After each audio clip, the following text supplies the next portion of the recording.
नमस्कार, मैं हूं रंजीत कुमार और शुरू हो चुका है देश का मूड मीटर। जिस तेजी से अमेरिकी राष्ट्रपति डोनाल्ड ट्रंप कनाडा में चल रही G7 की बैठक बीच में छोड़कर वॉशिंगटन भागे, उसकी वजहों को लेकर कई तरह के कयास लगाए जा रहे हैं। कहा यह जा रहा है कि इजरायली हमले से बौखलाए ईरान के एक बेहद खतरनाक न्यूक्लियर प्लान को लेकर अमेरिकी राष्ट्रपति डोनाल्ड ट्रंप को कुछ बहुत ही जरूरी इनपुट मिला था, जिसके बाद उन्हें आनन फानन में अमेरिका लौटना पड़ा। डिफेंस एक्सपर्ट्स के मुताबिक अमेरिका को मिला एक खुफिया इनपुट ईरान के पाताल लोक वाले न्यूक्लियर प्लांट को लेकर था। और ईरान का यह पाताल लोक वाला न्यूक्लियर प्लांट है फोर्डो न्यूक्लियर प्लांट। राजधानी तेहरान से 125 किलोमीटर दूर बनाए गए इस न्यूक्लियर प्लांट को पाताल लोक वाला प्लांट इसलिए कहा जाता है क्योंकि इसे कोम पहाड़ियों के सैकड़ों फीट नीचे बनाया गया है। जमीन से करीब 80-90 फीट नीचे बनाए गए इस अंडरग्राउंड न्यूक्लियर प्लांट में ईरान ने यूरेनियम इनरिच करने के लिए जो सबसे ज्यादा सेंट्रीफ्यूज हैं वो यहां लगा रखे हैं इस प्लांट में। और परमाणु हथियार बनाने के लिए इनरिच्ड यूरेनियम की जरूरत पड़ती है और कहा जा रहा है कि ये जो इनरिच्ड यूरेनियम का प्लांट है वो यही फोर्डो न्यूक्लियर प्लांट है। तो दुनिया की नजरों से छिपाकर ईरान ने अपना फोर्डो न्यूक्लियर प्लांट इसलिए जमीन से नीचे बनाया है कि उसे इजराइल मिसाइलें भी तबाह नहीं कर सके।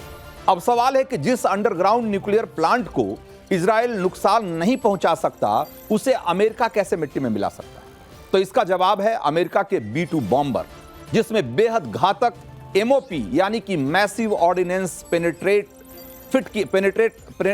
फिट किया गया है। और ये जो MOP है उसे आप आसान भाषा में इस तरीके से समझिए कि ये बंकर ब्लास्टर है, बंकर बस्टर है।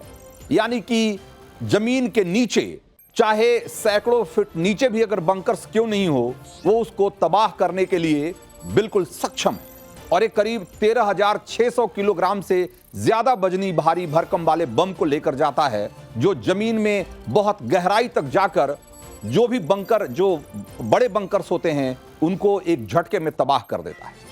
अमेरिकी एयरफोर्स अपने B-2 बॉम्बर प्लेन से इन बंकर बस्टर बमों को जब गिराती है तो समझिए कि किसी भी बंकर के लिए, चाहे वो कितनी भी गहराई में क्यों नहीं बनाया गया हो, मतलब उसका बच पाना नामुमकिन होता है।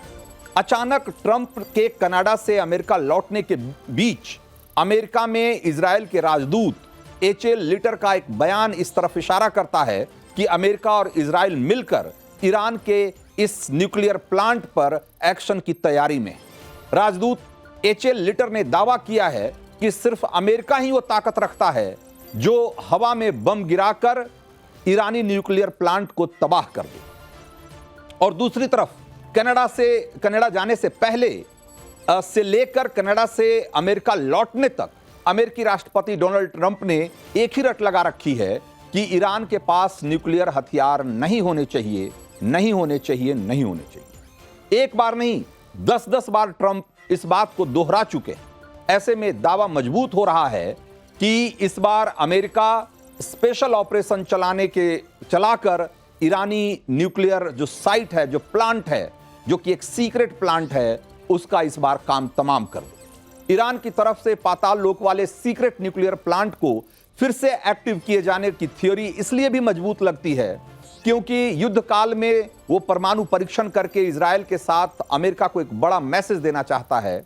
और जहां तक ईरान के सुप्रीम लीडर खामनेई की बात है, तो वो तो लंबे समय से परमाणु पावर वाले ईरान का ख्वाब देख रहे हैं।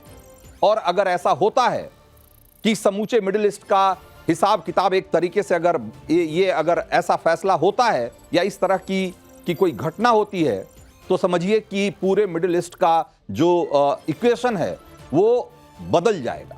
ऐसे में अगले 2-3 दिन में दुनिया को कुछ और बड़ी खबरें देखने और सुनने को मिल सकती। और पहली खबर तो यह है कि अमेरिका ईरानी सीक्रेट न्यूक्लियर प्लांट को निशाना बना दे, यानी कि जो फोर्डो का न्यूक्लियर प्लांट है उसको B-2 बॉम्बर के जरिए उसको ध्वस्त कर दे। दूसरी जो संभावना या आशंका कहिए जो जताई जा रही है वो ये हो सकता है कि ईरान इसी दौरान परमाणु परीक्षण करने में कामयाब हो जाए, या वो इस बात की घोषणा कर दे कि उसने परमाणु बम बना लिया है, या परमाणु बम का परीक्षण कर ले और उसका ऐलान कर दे। और सोशल मीडिया पर तो खबर यह भी गर्म हो रही है कि ईरान ने इस दौरान परमाणु परीक्षण कर भी लिया है और वहां रिक्टर स्केल पर कुछ हलचल देखी गई है, जिसका कि रिश्ता ईरान के परमाणु परीक्षण से हो सकता है। और अगर ऐसा होता है तो समझिए कि ये दुनिया के लिए, या यूं कहें कि इजराइल और ईरान की जो जंग चल रही है उसमें एक बहुत ही खतरनाक मोड़ आ जाएगा, क्योंकि अमेरिका और इजराइल ये दोनों के नैरेटिव की या उनके मिशन की बहुत बड़ी हार होगी, जो ये कहते रहे हैं कि वो किसी भी कीमत पे ईरान को एक परमाणु शक्ति संपन्न राष्ट्र बनने नहीं देंगे। और अगर ऐसा होता है तो समझिए कि ईरान दुनिया का 7वां परमाणु ताकत बनकर उभरेगा। और यह दावा किया जा रहा है कि ट्रंप को कुछ इस तरह का इनपुट मिल चुका है और इसी के बाद ट्रंप ने अमेरिका लौटने का फैसला किया है, क्योंकि उन्हें मालूम है कि अगर ईरान ने इस बात का ऐलान कर दिया कि उसने परमाणु बम बना लिया है या उसने परमाणु परीक्षण कर लिया है, तो समझिए कि ये ट्रंप और नेतन्याहू दोनों के लिए मुंह छिपाने वाली नौबत आ जाएगी। क्योंकि अमेरिका और इजराइल के होते हुए और उनके खुले ऐलान के बावजूद कि वो किसी भी कीमत पर ईरान को परमाणु हथियार हासिल नहीं करने देंगे, और अगर ईरान परमाणु हथियार बना लेता है तो आप समझिए कि इन दोनों देशों के लिए और खास करके इजराइल के लिए तो ये समझिए कि उनके एग्जिस्टेंस का सवाल है, उनके वजूद का संकट आ जाए। तो तीसरी, और इसमें जो तीसरी बात कही जा रही है वो ये कि अमेरिका, इजराइल, ईरान के इसके सारे न्यूक्लियर प्लांट्स को मिट्टी में मिलाने के साथ साथ ईरान के सुप्रीम कमांडर या लीडर खामनेई को भी एक तरीके से खत्म कर दो। ठीक वैसा ही जैसा कि अमेरिका ने इराक के सद्दाम हुसैन का हाल किया था। याद कीजिए, तब भी अमेरिका रोजाना यही कह रहा था कि सद्दाम की लीडरशिप में Iran weapon of mass destruction तैयार कर रहा है, सामूहिक नरसंहार के हथियार तैयार कर रहा है और उसे हर हाल में रोकना ही होगा। और इसी के बहाने अमेरिका इराक में घुसा और उसने सद्दाम हुसैन की सत्ता का पतन कर दिया, उसे भागने को मजबूर होना पड़ा। और वो तस्वीरें भी आपके जेहन में होगी कि बाद में सद्दाम हुसैन को किस तरीके से जमीन के भीतर एक छोटे से खोह से बाहर निकाला गया और उसे जिस तरीके से फांसी पे चढ़ाया गया, वो तस्वीरें भी दुनिया के जेहन में। तो लोगों के मन में सवाल उठ रहा है कि क्या जो हाल इराक का हुआ, क्या वही हाल ईरान का होने वाला है? और ये सवाल, ये जो आशंका है, ये कोई आप इसको दरकिनार नहीं कर सकते, क्योंकि इराक के बारे में भी जब तक अमेरिका ने वहां दखल नहीं दिया, अमेरिका ने उस पर हमला नहीं किया, तब तक कोई नहीं सोच पा रहा था कि इराक का हाल या सद्दाम हुसैन का हाल एक दिन ऐसा भी हो जाएगा। और ये सवाल इसलिए भी उठ रहे हैं क्योंकि खुद इजराइल के रक्षा मंत्री योआव गैलेंट ने खामनेई की तुलना सद्दाम हुसैन से कर दी है। एक बार वो बयान सुनिए, फिर आपको जो खामनेई को लेकर बात कही जा रही है उसके पीछे जो आशंका है वो आपको समझ में आएगी कि वो क्यों मजबूत है। तो एक तरफ तो ये आशंका है कि अमेरिका और इजराइल मिलकर ईरान में उसी तरीके से हस्तक्षेप कर सकते हैं, उसी तरीके से युद्ध कर सकते हैं जैसे कि उन्होंने इराक में किया, और खामनेई की हालत भी वही होने वाली है जो सद्दाम हुसैन का हुआ।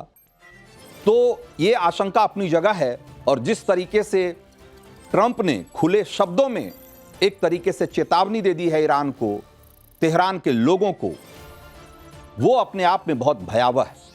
पूरी दुनिया में इस बात को लेकर कई तरह की कयासबाजी हो रही है, और इस बीच हिंदुस्तान में भी जो है उसको लेकर कई तरह की आशंकाएं हैं। और सबसे बड़ी आशंका ये है कि वहां पर जो बड़ी संख्या में हिंदुस्तानी मौजूद हैं उनको कैसे वापस लाया जाए। और इस मुश्किल वक्त में मोदी सरकार के सामने चुनौती है कि ईरान में फंसे भारतीयों को सुरक्षित तरीके से घर लाया जाए। और ऐसी चुनौतियां पहले भी आती रही है जिसका सफलतापूर्वक मोदी सरकार ने सामना किया, लेकिन यह चुनौती अगेन बहुत बड़ी है। यह चुनौती इसलिए बहुत बड़ी है क्योंकि वहां एयर स्पेस बंद कर दिए गए, यानी कि कोई हवाई जहाज वहां नहीं जाकर उनको एयरलिफ्ट करके वापस नहीं आ सकता, यह ऑप्शन ही नहीं है। ईरान में इस वक्त करीब 10,000 भारतीय फंसे हुए हैं, जिनमें स्टूडेंट्स की संख्या ही 6,000। इजराइल की तरफ से हमले जो हो रहे हैं वो मोदी सरकार ने ईरान की राजधानी तेहरान से 600 स्टूडेंट्स को निकालकर उन्हें दूसरे शहर कोम में शिफ्ट कर दिया है, क्योंकि जो तेहरान है वो आज की तारीख में सुरक्षित नहीं माना जा रहा। राजधानी तेहरान तो इजराइल के निशाने पर है ही, लेकिन कोम में अब तक युद्ध वाली स्थिति उतनी नहीं भड़की है। इसलिए राजधानी तेहरान के अलावा ईरान के जो दूसरे शहर हैं उसमें इस्फहान, शिराज, यहाँ भी बड़ी संख्या में भारतीय स्टूडेंट्स मौजूद हैं और तेहरान से उनको इन शहरों में शिफ्ट किया जा रहा है। इसी तरीके से ईरान के ही एक दूसरे शहर याज़्द में भी शिफ्ट किया जा रहा है। और इसके साथ ही मोदी सरकार ने इन स्टूडेंट्स को भारत लाने के लिए एक दूसरे लेवल की प्लानिंग शुरू की और इसके तहत ईरान के पड़ोसी मुल्क जैसे कि आर्मेनिया के रास्ते भारतीयों को सुरक्षित घर वापस लाने की तैयारी की जा रही है। और अब तक करीब 100 भारतीय स्टूडेंट्स को सरकार ईरान के उर्मिया शहर के रास्ते आर्मेनिया के बॉर्डर पर पहुंचा भी चुकी है, जहां से इन्हें एयरलिफ्ट किया जाएगा। इस रेस्क्यू ऑपरेशन में आर्मेनिया वाले रूट के इस्तेमाल के लिए भारत के विदेश मंत्री एस जयशंकर ने आर्मेनिया के डिप्टी पीएम और वहां के विदेश मंत्री से बात की है और आर्मेनिया के अलावा तुर्कमेनिस्तान, अफगानिस्तान और दूसरे जो आसपास के उसके पड़ोसी देश हैं वहां से भी भारतीयों को वापस लाने का रास्ता तलाशा जा रहा है। कोशिश ये है कि ईरान में फंसे भारतीयों को जल्द से जल्द जमीनी रास्ते से ईरान के पड़ोसी मुल्कों में पहुंचाया जाए और फिर वहां से उन्हें एयरलिफ्ट किया जाए। जाहिर है कि टास्क बहुत मुश्किल है, लेकिन ओमान से लेकर यूक्रेन तक मोदी सरकार ने भारतीयों को सुरक्षित वापस लाने का जो अभियान है उसको सफलतापूर्वक पूरा किया है। इसलिए उम्मीद की जा रही है कि इस बार भी पीएम मोदी इस मिशन में कामयाब हों। तो देश का मूड मीटर में वक्त है अगली स्टोरी का और आपको बताने का कि अमरनाथ की वो कौन सी सनातनी सच्चाई है जिसे अब तक आपसे छिपाया गया है। जम्मू कश्मीर में अमरनाथ की यात्रा शुरू होने में अब बस 15 दिन का वक्त बचा है। सनातन धर्म की यह बहुत बड़ी तीर्थ यात्रा है जो कि 3 जुलाई से शुरू होकर 9 अगस्त तक चलेगी और इसकी तैयारियां अपने आखिरी दौर में है और सरकार इसमें कोई कसर बाकी नहीं रखना चाहती। लेकिन देश का मूड मीटर में आज मैं अमरनाथ यात्रा के एक अलग एंगल पर आपसे बात करना चाहता हूं, एक चौंकाने वाले सवाल के साथ कि क्या अमरनाथ की सनातनी सच्चाई के साथ बहुत बड़ी साजिश की गई? क्या बाबा बर्फानी के साथ जानबूझकर एक झूठी कहानी को जोड़ा गया है? और बड़ा सवाल यह है कि क्या अमरनाथ श्राइन बोर्ड सब कुछ जानते हुए उस झूठी कहानी को ढो रहा है और आगे बढ़ा रहा है? इन सारे सवालों पर सबूतों के साथ बात करूंगा, लेकिन पहले जान लीजिए कि अमरनाथ यात्रा से जुड़ी वो कहानी है क्या। तो कहानी है जो कहती है कि जम्मू कश्मीर में सनातन के बड़े तीर्थस्थल अमरनाथ गुफा को एक मुस्लिम गडेरिये ने 1850 में ढूंढा और उसके पहले अमरनाथ के बारे में किसी को कोई जानकारी नहीं। और अमरनाथ यात्रा युगों पुरानी नहीं है। गुफा के ढूंढे जाने के 22 साल बाद सन 1872 में हिंदू श्रद्धालुओं ने यहां आना शुरू किया। यह कहानी है जो कि श्री अमरनाथ जी श्राइन बोर्ड, जो कि अमरनाथ यात्रा का संचालन करने वाला सरकारी बोर्ड है, उसकी वेबसाइट पर यह कहानी दर्ज है। उसकी आपको तस्वीरें मैं दिखा रहा हूं, आप खुद भी जाकर यह कहानी पढ़ सकते हैं इस वेबसाइट पे। और उसमें लिखा गया है कि हालांकि इस पवित्र गुफा का वर्णन हिंदू धर्म ग्रंथों में है, लेकिन पॉपुलर स्टोरी यह है कि इस पवित्र गुफा को बूटा मलिक नाम के गरेड़िए ने ढूंढा और अमरनाथ के रास्ते से गुजर रहे बूटा मलिक को एक संत ने कोयले की एक थैली दी थी। बूटा मलिक ने उस थैली को जाकर जब घर में खोला तो उसमें कोयले की जगह सोना भरा हुआ था। बूटा मलिक दौड़ता हुआ संत को धन्यवाद कहने गया तो संत गायब हो गए और उसे वहां गुफा मिली जिसमें बर्फ का शिवलिंग बना हुआ था। उसने गांव वालों को इसकी जानकारी दी और इस तरीके से अमरनाथ के बारे में पता लगा और फिर बाद में वहां के लिए यात्रा की शुरुआत हुई। अमरनाथ में श्रद्धा रखने वाले भक्तों को बूटा मलिक वाली यह कहानी जरूर मालूम है, क्योंकि पिछले पौने 200 सालों से यही कहानी सुनाई जा रही है, आगे बढ़ाई जा रही है। बूटा मलिक के वंशज अनंतनाग जिले के बटकोट गांव के रहने वाले हैं और इसी बात का हवाला देकर अमरनाथ गुफा में चढ़ने वाले चढ़ावे का एक मोटा हिस्सा वो पिछले 150 सालों से लेते रहे। साल 2000 में जब जम्मू कश्मीर सरकार ने अमरनाथ जी श्राइन बोर्ड का गठन किया उसके 5 साल बाद यानी कि 2005 से बूटा मलिक के परिवार ने चढ़ावा लेना छोड़ा, लेकिन उसके पहले पौने 200 साल तक उनको ये चढ़ावे का एक बड़ा हिस्सा उनको मिलता रहा है। लेकिन गुफा उन्होंने ढूंढी, बूटा मलिक ने ढूंढी और यात्रा उसके बाद शुरू हुई। इसका प्रचार अभी भी पहले की तरह जारी है। अमरनाथ यात्रा को लेकर यह दावा पूरी तरीके से सच नहीं, यह अर्ध सत्य है। इसमें वो झूठ है जिसे वामपंथी गैंग ने सेकुलरिज्म के नाम पर आजादी के बाद बड़े पैमाने पर फैलाया। बूटा मलिक से पहले अमरनाथ का इतिहास क्या था, वो पन्ना ही आम लोगों की नजर से गायब कर दिया गया।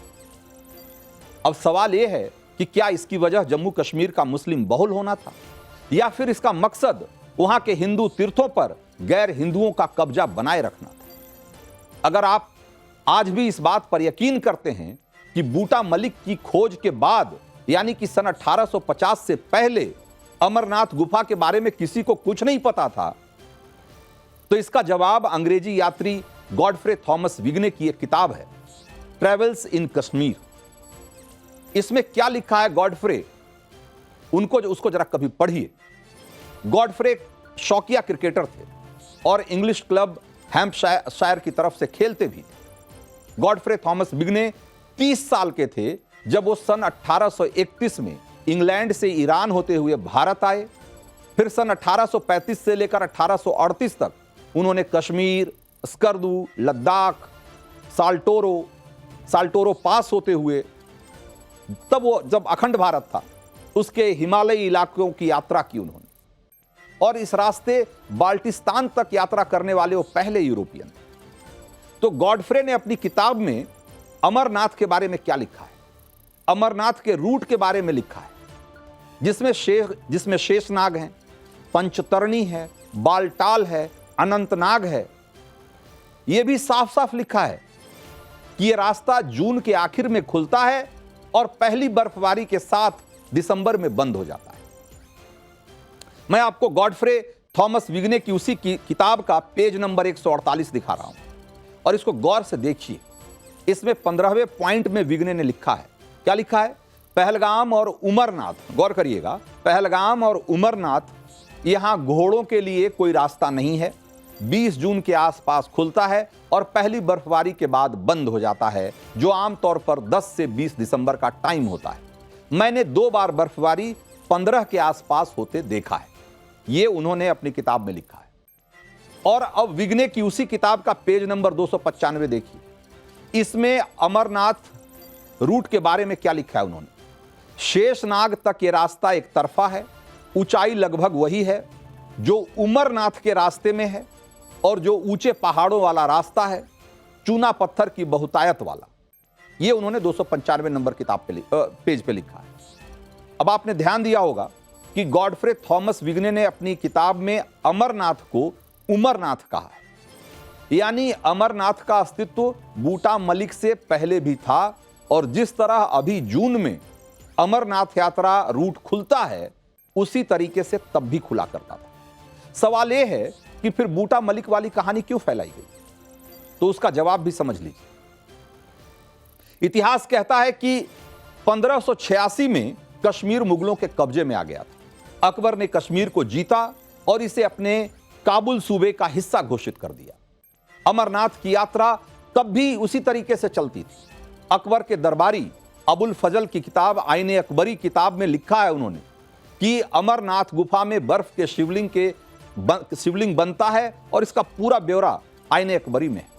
फ्रांसीसी फिजिशियन फ्रेंकुआ बर्नियर, जो कि मुगल बादशाह औरंगजेब का डॉक्टर था, उसकी किताब है travels in the Mughal empire, और इस किताब के पेज नंबर 480 पर अमरनाथ गुफा और शिवलिंग का पूरा वर्णन है। बर्नियर ने लिखा है कि कैसे दुर्गम परिस्थितियों में साधु, संत और हिंदू धर्मावलंबी अमरनाथ की यात्रा करते थे और ऐसी यात्राओं के लिए जजिया टैक्स चुकाते थे।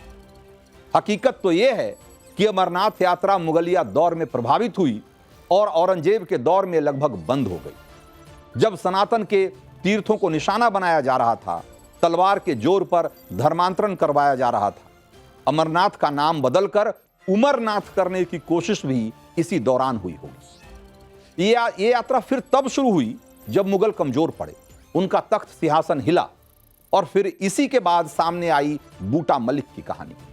अमरनाथ की पवित्र गुफा ढूंढने का दावा और उसके चढ़ावे का 1/3 हिस्सा अपने पास रखने का सिलसिला, या दूसरे शब्दों में कहें तो जजिया टैक्स जारी रखने का एक दूसरा तरीका। इतिहास के कालखंड में और पीछे चले जाइए तो अमरनाथ गुफा का जिक्र 3री सदी में लिखे गए नीलमत पुराण में है, जिसमें तब के कश्मीर की धार्मिक, सामाजिक और राजनीतिक तस्वीर दिखती है। नीलमत पुराण के पेज नंबर 123 के 20वें श्लोक पर गौर कीजिए। या अमरनाथ जिसमें कि अमरनाथ की गुफा का जिक्र है। इस श्लोक में महादेव गुफा इसे कहा गया है और अमरनाथ को अमरेश कहा गया है। इसी तरीके से 11वीं शताब्दी के मशहूर कवि कल्हण की किताब है राजतरंगिणी, जिसमें कश्मीर का इतिहास है, उसके राजवंशों का वर्णन है, उसमें भी पवित्र गुफा अमरनाथ का पूरा वर्णन मिलता है। इसके अलावा लिंग पुराण समेत सनातन के कई धर्म ग्रंथ हैं जिसमें अमरनाथ की गुफा का वर्णन है। वो कथा है जिसमें अमरनाथ गुफा में मां पार्वती को भगवान शिव अमरता की कहानी सुनाते हैं। अमरनाथ के बारे में जितनी पौराणिक कहानियां हैं वो तो हमें मालूम है, लेकिन इस्लामिक आक्रमण और फिर मुगलिया दौर में उसे जिस तरीके से सनातन से काटने की कोशिश की गई, उसके ऐतिहासिक सबूतों को धर्मनिरपेक्षता के नाम पर छिपाया गया। सच का एक पहलू यह भी है। सवाल यही है कि ऐतिहासिक तथ्य सामने है तो फिर क्यों अमरनाथ श्राइन बोर्ड उसका संज्ञान नहीं ले रहा? श्राइन बोर्ड की वेबसाइट पर ये सारे तथ्य ताल ठोक कर दिए जा सकते हैं, दिए जाने चाहिए, लेकिन हो क्या रहा है? तथ्य के नाम पर वहां बूटा मलिक की कहानी चिपका दी गई। तो देश का मूड मीटर में वक्त है अगली स्टोरी का, और आपको यह बताने का कि ऑपरेशन सिंदूर के बाद कैसे ऑपरेशन सिंधु का जबरदस्त असर पाकिस्तान में दिख रहा है, और कैसे अब पाकिस्तान के पास घुटने पर गिड़गिड़ाने के अलावा कोई दूसरा ऑप्शन नहीं बचा।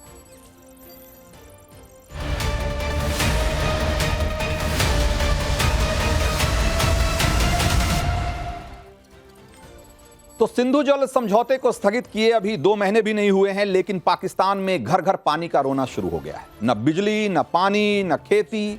पाकिस्तान का हाल पानी के बिना मछली जैसा हो गया है। नदियां सूख गई हैं, नहरें खाली हैं, नल सूख गए हैं, शहर शहर पानी के लिए सिविल वॉर जैसी हालत हो गई है। बिलावल भुट्टो ने कहा था कि सिंधु में पानी बहेगा या हिंदुस्तानियों का खून, तो सिंधु में पानी तो बहना कमोबेश बंद हो गया है। और जहां तक खून की बात है तो हालात अगर यही रहे तो पानी के लिए पाकिस्तानी आपस में एक दूसरे का खून बहाना शुरू कर देंगे। और कैसे, ये आपको आगे बताएंगे।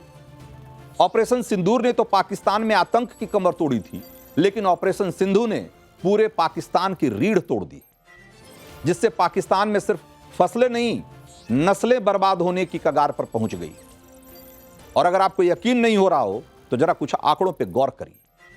चिनाब नदी का पानी 92% तक सूख गया है। 92% चिनाब का पानी। 29 मई को चिनाब का जो फ्लो था वो 98,200 क्यूसेक था, और अब एक घटकर सिर्फ 7200 क्यूसेक रह गया है। ये इतना कम है कि ये नदी एक तरीके से डेड लेवल पर पहुंच गई है, यानी कि मरने के कगार पे पहुंच गई है। और पानी का लेवल अगर 3000 क्यूसेक तक पहुंच गया तो समझिए कि पाकिस्तान में चिनाब का जो जल स्तर है वो डेड लेवल से भी काफी नीचे चला जाएगा। चिनाब के पानी पर निर्भर सिंध और पंजाब के 6.5 करोड़ किसान पानी के लिए तरस रहे हैं। 40% फसलें बर्बाद होने की कगार पर है। पानी की कमी से गेहूं की फसल में 2200 अरब रुपए से ज्यादा का नुकसान हो चुका है, और पानी की किल्लत अगर दूर नहीं हुई तो नुकसान साल के अंत तक बढ़कर 4,500 अरब रुपए तक पहुंच जाएगा। ये तो सिर्फ रबी की बात हुई। खरीफ फसलों को लेकर पाकिस्तान का कृषि मंत्रालय पहले ही कह रहा है कि इस बार खरीफ सीजन इतिहास का सबसे खराब सीजन होगा। और इन सब का असर देखिए जरा। कहा जा रहा है कि पाकिस्तान के किसान अब सड़कों पर उतरने की तैयारी में हैं, क्योंकि चिनाब नदी पाकिस्तान के पंजाब और सिंध प्रांत की लाइफलाइन है। सोचिए जरा जो नदी लाइफ लाइन हो उसका पानी 92% तक घट जाए तो इसका असर कितना जानलेवा हो सकता है। पानी की कमी के चलते पाकिस्तान सरकार और सेना के खिलाफ किसान संगठनों में भयानक गुस्सा है। पीकेआई यानी कि पाकिस्तान किसान इत्तेहाद, इस संगठन ने वार्निंग दी है कि अगर पानी नहीं मिला तो किसान इस्लामाबाद कूच करें। पाकिस्तान में पानी के लिए सिंध से सियालकोट तक लोगों का प्रदर्शन आप देख ही चुके हैं। पानी के लिए वहां के नेताओं पर हिंसक हमले हो रहे हैं। पंजाब के किसान नेता अहमद शरीफ का कहना है कि ये पानी की कमी अब नेशनल इमरजेंसी बन चुकी है। वहीं पाकिस्तान के न्यूज चैनलों पर अब पानी की कमी और पाकिस्तान की प्यास एक तरीके से नेशनल डिबेट बनी। एक बार सुनिए जरा कि वहां की मीडिया में कैसे पानी को लेकर रोना रोया जा रहा है। तो ये तो चिनाब की बात हुई। सिंधु और झेलम में भी पानी की सप्लाई बहुत कम हो गई। सिंधु नदी पर बने तारबेला बांध और झेलम पर बने मंगला बांध में पानी डेड लेवल की ओर बढ़ रहा है। आपको बता दें कि पाकिस्तान का जो मंगला बांध है वो दुनिया का 7वां सबसे बड़ा बांध है, लेकिन इस बांध की स्थिति ये है कि वहां जो पानी का स्टॉक है अब वो आधे से भी कम रह गया है। ऐसे में अगर उसे पानी की सप्लाई नहीं मिली तो समझिए कि पूरा पाकिस्तान सूख जाएगा। आपको सिंध प्रांत के जमशेरों में सिंधु नदी का हाल क्या है एक बार वो दिखाता हूं, जरा इसको, इस तस्वीर को गौर से देखिए। जमशेरों में सिंधु नदी में पानी कम और रेत ज्यादा नजर आ रहा है। और आप पूछेंगे कि ऐसा क्यों हो रहा है, तो ये समझिए कि जो चिनाब नदी है वो सिंधु की सबसे बड़ी सहायक नदी है, सबसे बड़ी ट्रिब्यूटरी। और चिनाब नदी का पानी अगर सिंधु में नहीं जाएगा तो उसका जल स्तर इसी तरीके से नीचे गिरता चला जाएगा। अब सोचिए जरा, अभी जब ये हाल है तो अभी तो गर्मियों की शुरुआत है, या शुरुआत नहीं भी कहें तो आप समझिए कि मतलब अपने चरम पे है गर्मी। अगर कुछ दिन और ऐसे ही चलता रहा तो पाकिस्तान का हाल क्या होने वाला। पानी के एक एक बूंद के लिए पाकिस्तान में त्राहिमाम मचा हुआ। लेकिन भारत का स्टैंड बिल्कुल क्लियर है। जब तक दहशतगर्दी बंद नहीं होगी, जब तक मसूद अजहर, हाफिज सईद, सैफुल्ला इस तरह के आतंकियों को सजा नहीं देगा पाकिस्तान, तब तक पानी की सप्लाई पर बात भी नहीं होगी। अगर पानी चाहिए तो पहले मसूद अजहर को भारत के हवाले करने का फैसला करो। जब तक पाकिस्तान हाफिज सईद जैसे आतंकियों को अपने सीने से लगाए रखेगा तब तक वो प्यास के लिए ऐसे ही तड़पता रहेगा पानी के लिए। पानी चाहिए तो सैफुल्ला जैसे आतंकियों को सलाखों के पीछे भेजो, आतंकियों को ट्रेनिंग देना बंद करो। कुल मिलाकर पाकिस्तान के पास अब घुटने पर आकर गिड़गिड़ाने के अलावा कोई ऑप्शन नहीं बचा है। पाकिस्तान भारत को बैक टू बैक कई चिट्ठियां लिख चुका है कि सिंधु जल समझौते पर दोबारा विचार करे भारत। जैसे भारत में जल संसाधन मंत्रालय है ना, उसी तरीके उसके सचिव होते हैं, उसी तरीके से पाकिस्तान का जो जल संसाधन मंत्रालय है उसके सचिव हैं सैयद अली मुर्तजा। उन्होंने एक दो नहीं 4-4 लेटर भेजे हैं भारत को, और हर लेटर में एक ही मिन्नत है कि पाकिस्तान पर रहम करो, पाकिस्तान को प्यासा मत मारो, पाकिस्तान को पानी दे दो। ठीक वैसे ही जैसे ऑपरेशन सिंदूर के दौरान पाकिस्तान ने अमेरिका के सामने एक तरीके से गुहार लगाई थी कि मुझे बचाओ क्योंकि भारत बहुत मार रहा है। क्योंकि जैसे जैसे चिनाब में वाटर लेवल नीचे जा रहा है पाकिस्तान का दिल बैठा जा रहा है। क्या हुक्मरान, क्या आवाम, सबको यही चिंता खाई जा रही है कि अब आगे क्या होगा। क्योंकि पानी नहीं तो बिजली नहीं, पानी नहीं तो खेती नहीं, पानी नहीं तो पाकिस्तान के गांव से लेकर शहरों तक गली गली में फसाद होगा। जिहाद आर्मी का रट लगाने वाले पाक आर्मी चीफ असीम मुनीर इस खौफ में एक तरीके से जी रहे हैं कि कहीं पाकिस्तान में जनता विद्रोह न कर दे। क्योंकि पानी की कमी से खेती नहीं होगी तो लाखों लोग भूखे मरने की नौबत आ जाएगी उनके लिए। सिंध और पंजाब के बीच सिंधु के पानी को लेकर पहले ही तलवारें खिंची हुई। सिंध के लोग नहर के जरिए सिंधु का पानी पंजाब ले जाने का पुरजोर विरोध कर रहे हैं। अब पानी की कमी अगर और ज्यादा हो गई तो समझिए कि हालात कैसे बिगड़े। आपको बता दूं कि मोदी सरकार ने जिस सिंधु जल समझौते को स्थगित किया है उससे पाकिस्तान को एक तरफा फायदा हो रहा है। लेकिन 1960 में जब समझौता हो रहा था तो उस समय के प्रधानमंत्री नेहरू ने सोचकर इसके लिए हामी भरी थी कि इससे पाकिस्तान के साथ भारत के संबंध अच्छे हो जाएंगे। लेकिन कहते हैं ना कि कुत्ते की दुम कभी सीधी नहीं होती। पाकिस्तान ने 5 साल बाद ही 1965 में युद्ध का मोर्चा खोल दिया और तब से पाकिस्तान की तरफ से खून बहाने का सिलसिला चलता रहा और सिंधु में पानी भी बहता रहा। लेकिन पहलगाम हमले के बाद प्रधानमंत्री नरेंद्र मोदी ने क्लियर कट बोल दिया कि अब दोनों एक साथ नहीं चलेंगे। पाकिस्तान के अंदर कराची से लेकर सिंध तक या कहें कि सियालकोट तक गली गली पानी पर क्यों मारामारी हो रही? भारत का रुख एकदम साफ है इस मसले पर। पहले दहशतगर्दों की नस काटे पाकिस्तान, शहबाज शरीफ घुटने पर आए, असीम मुनीर आतंकवाद पर लगाम लगाए और फिर पानी पर बात होगी, उसके पहले बिल्कुल नहीं। तो देश का मूड मीटर में वक्त इतना ही था। मुझे दीजिए इजाजत। ब्रेक के पार देखिए प्रतिशोध मेजर गौरव आर्या और दिनेश गौतम के साथ।